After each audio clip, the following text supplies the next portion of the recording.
கேரளாவில் ரொம்ப ஃபேமஸான அடை பாயாசம். இதுக்கு ஃபஸ்ட்டு 2 டேபிள் ஸ்பூன் அளவுக்கு அரிசி மாவு, கொஞ்சமாக உப்பு, தண்ணி சேர்த்து நல்லா கட்டியாக கரைச்சி எடுத்துக்கோங்க. இப்போ அது பனானா லீஃபில் நல்லா ஸ்ப்ரெட் பண்ணிவிட்டு இட்லி வைக்கிற அதே மெத்தடில் வேக வச்சு எடுத்துக்கோங்க. 10 to 15 மினிட்ஸ் கழிச்சு நல்லா வெந்ததும் சூடோடு எடுத்து இந்த மாதிரி பிரித்து வச்சுக்கோங்க. அப்போ தான் வரும். இப்போ இன்னொரு பேனில் 1 டேபிள் ஸ்பூன் அளவுக்கு நெய் சேர்த்துட்டு இது கூட முந்திரி, திராட்சை, தேங்காய் சேர்த்து நல்லா வறுத்து எடுத்துக்கோங்க. இப்போ இது தனியாக எடுத்து வச்சுட்டு அதே பேனில் எடுத்து வச்சுருக்க அடையை சேர்த்து லைட்டாக ரோஸ்ட் பண்ணிக்கோங்க. இப்போ இதில் 1/2 கப் வெல்லத்தை நல்லா காய்ச்சி ஃபில்டர் பண்ணி வச்சுருக்கேன். இதையும் ஆட் பண்ணி ஒரு கொதி வர வரைக்கும் வெயிட் பண்ணிக்கோங்க. அரை மூடி தேங்காயில் 1 கப் அளவுக்கு தண்ணி சேர்த்துட்டு செகண்டாக எடுத்த பாலை இது கூட ஆட் பண்ணிவிட்டு கொதிக்க விட்டுருங்க.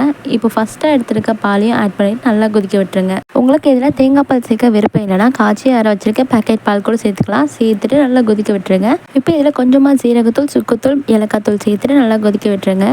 இப்போ இது நல்லா கொதிச்சு வந்தது இது கூட வறுத்து வச்சிருக்க ட்ரை ஃப்ரூட்ஸ், நட்ஸ் எல்லாம் சேர்த்துட்டு நம்ம மிக்ஸ் பண்ணி விட்டுடலாம். இவ்வளோதாங்க கேரளா ஸ்பெஷல் அடை பாயாசம் ரெடி. இதை சுட சுட சர்வ் பண்ணி இல்லை ஃப்ரிட்ஜில் வச்சு சர்வ் பண்ணால் அவ்வளோ சூப்பராக இருக்கும். ட்ரை பண்ணி பாருங்கள்.